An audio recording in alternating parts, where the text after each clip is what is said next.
नमस्कार, आप देख रहे हैं द न्यूज़ नाउ और मैं हूं रजतपुर आपके साथ।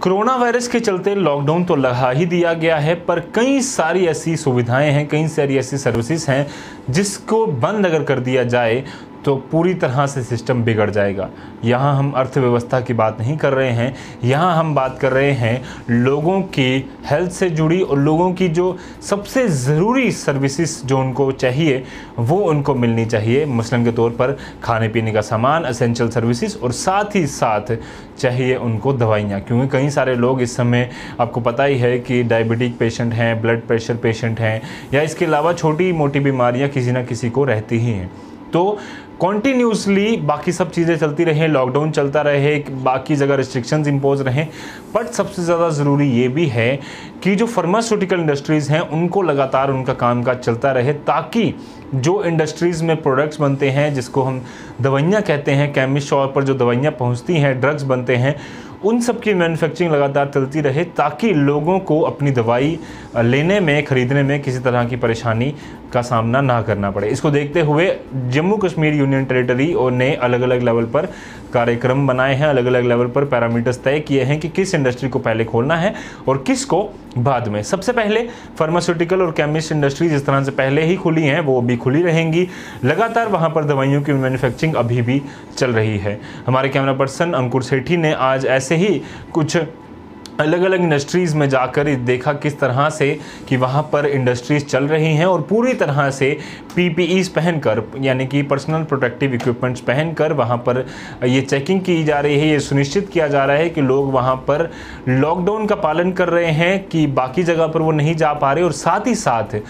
सोशल डिस्टेंसिंग के नॉर्म्स का या प्रिकॉशनरी मेजर्स के तौर पर जो चीज़ें बताई गई हैं कि अगर आप इंडस्ट्रीज़ खोलते भी हैं या इंडस्ट्रीज़ में कुछ काम करते हैं तो किस तरह से आपको सारे मेजर्स लेने हैं, उन सब का ख्याल भी रखा जा रहा है। इसी के साथ साथ principal secretary industries and commerce M K Dwivedi साहब भी आज एक इंडस्ट्री का दौरा करने पहुंचे थे। वहां पर उन्होंने साफ तौर पर बताया कि किस तरह से हम कोशिश कर रहे हैं कि लोगों को एसेंशियल सर्विसेज लेने में, एसेंशियल गुड्स की सप्लाई पर्याप्त मात्रा में मिलती रहे, उसको सुनिश्चित करने के लिए इंडस्ट्रीज़ को खोला गया है। और सबसे ज़्यादा ज़रूरी है कि दवाइयों की जो सप्लाई है वो लगातार चलती रहे और उसकी मैन्युफैक्चरिंग पीछे होती रहे। पर फैक्ट्रीज़ में ये सुनिश्चित किया जा रहा है कि जितनी भी वर्कफोर्स वहां पर काम कर रही है वो बिल्कुल ही खतरे से बाहर हो, जिसको देखते हुए वहाँ पर PPEs का इंतज़ाम प्रॉपर किया गया है। मास्क वहाँ पर जितने भी जो कर्मचारी हैं वो पहन रहे हैं, साथ ही साथ सोशल डिस्टेंसिंग के नॉर्म्स का भी पालन किया जा रहा है। और ये काफ़ी ज़्यादा ज़रूरी है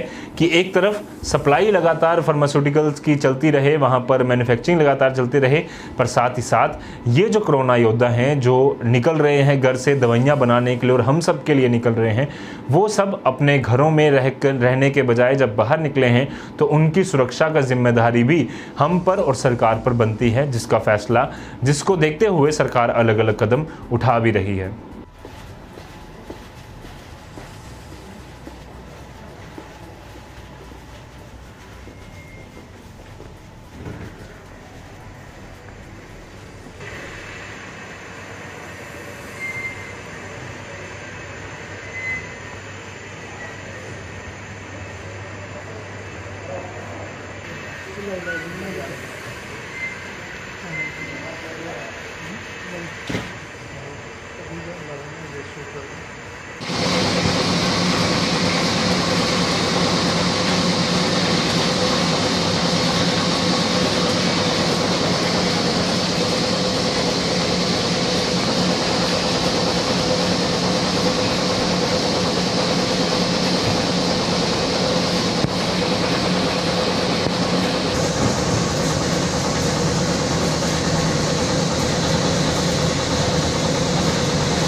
इंडस्ट्रीज़ को खोलने के लिए, और कितनी इंडस्ट्रीज़ खोल दी गई हैं और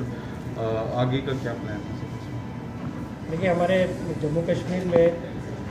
कुछ फार्मास्यूटिकल इंडस्ट्रीज़ हैं जो लाइफ सेविंग ड्रग्स भी बनाती हैं और बहुत सारी ज़रूरत की दवाइयाँ बनाती हैं। इसके अलावा कुछ ऐसी इंडस्ट्रीज़ हैं जो एग्रो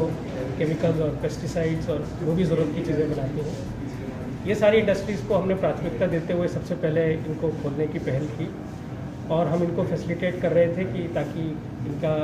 जो ये है कम से कम अपने 50% कैपेसिटी से ही अपना काम शुरू कर सकें। इसके अलावा हमने देखा कि बहुत सारी ऐसी यूनिट्स थी जिसमें लोग जो हैं वो जो उनके वर्क फोर्स है वो यूनिट के अंदर ही रहती है या आसपास रहती है, तो बिना किसी मूवमेंट के वो लोग भी काम शुरू कर सकते हैं, तो हमने उनको भी इजाज़त दी है। इस तरीके से जम्मू में जो हमारी इंडस्ट्री यूनिट्स हैं उसमें हमने करीब 1100 यूनिट्स को काम करने की इजाज़त दी है और कश्मीर में लगभग 500 यूनिट्स को हमने काम करने की इजाज़त दी है। इनको रॉ मटेरियल लाने के लिए जो सुविधा है उसमें भारत सरकार के बहुत क्लियर इंस्ट्रक्शंस हैं कि किसी भी तरीके के रॉ मटेरियल के ट्रक्स के मूवमेंट को रोका नहीं जाएगा। उसका एक SOP है, प्रोटोकॉल है,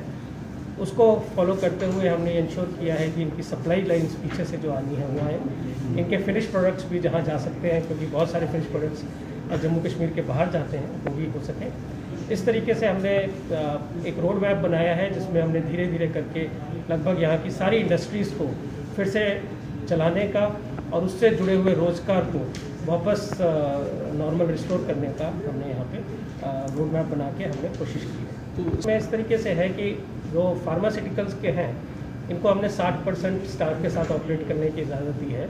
और सोशल डिस्टेंसिंग के नॉर्म्स वगैरह को मेंटेन करने के लिए इन लोगों ने खुद ही शिफ्ट सिस्टम अडॉप्ट किया है। ये 2 शिफ्टों में काम करते हैं ताकि किसी भी वर्क प्लेस पे, किसी भी वर्क स्टेशन पे सोशल डिस्टेंसिंग मेंटेन हो सके। इसी तरीके से जिन यूनिट्स में वर्कफोर्स अंदर ही है यूनिट की, वहाँ पे हमने कोई इस तरीके की लिमिट नहीं रखी है क्योंकि वो वर्कफोर्स वही है, लेकिन हमने उनको भी कहा है कि आप शिफ्टों के बीच में इसको कीजिए। हमने ये भी कहा है कि किस तरीके से आपने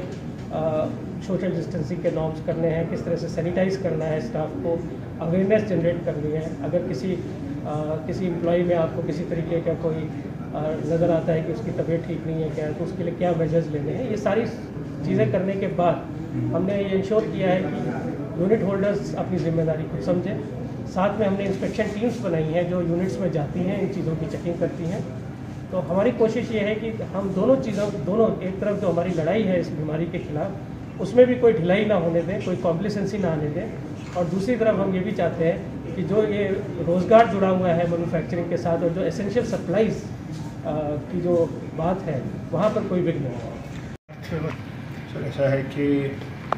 ये करीब 24-25 मार्च से ये लॉकडाउन शुरू हो गया था। पहले हफ्ता तो इंडस्ट्री ऑलमोस्ट सारी बंद हुई है। फिर सरकार ने ये सोच लिया क्योंकि जो एसेंशियल जो इंडस्ट्रीज है, जैसे दवाइयाँ जो बनाने का है, ताकि इसको खोल दिया जाए पार्शली, ताकि दवाइयों की कमी इस देश में नहीं होनी चाहिए। तो मैं समझता हूँ कि उससे 2 फ़ायदे हो गए। एक तो जो एसेंशियल ड्रग्स है वो जिसको ज़रूरत थी, खासकर डिस्ट्रीब्यूशन चैनल में, वो मिलनी शुरू हो गई हैं। एंड प्लस जो इकानमी का जो बहुत बड़ा चैलेंज था, क्योंकि खौफ सा है लोगों के दिल में कि जो कोविड-19 आया है इससे इकानमी में क्या होगा। मैं समझता हूँ जो सरकार का जो फैसला था, जो 33% उन्होंने अलाउ किया मैन पावर, तो इससे मैं समझता हूँ कि बहुत बड़ा एक कॉन्फिडेंस बिल्डिंग हो गया और इकानमी में भी एक बूस्ट मिल गया कि नहीं, हम चला सकते हैं। तो इसका काफ़ी मैं समझता हूँ आने वाले कल काफ़ी इसका फ़ायदा हुआ होगा। सर फिर ऐसा है कि पहले इन्होंने 33% दिया था, अब उसके बाद 60% दिया है, तो 60% से भी हम काफ़ी काम तो कर सकते हैं। लेकिन जो सबसे बड़ी जो इशू है, जो कम्यूटिंग और ट्रांसपोर्टेशन का जो सवाल है, उसके लिए हमें गवर्नमेंट से वो थोड़ा सा उनको लिबरल होना पड़ेगा, सपोर्ट देना पड़ेगा। जहाँ तक हमने SOPs बनाई हुई हैं सोशल डिस्टेंसेस के लिए, सैनिटाइजेशन के लिए, आपने देखा होगा कि हमारे प्लांट में हमने हर टाइप से कोशिश की है कि हम सोशल डिस्टेंस रखें ताकि हम बच सकें इस महामारी से।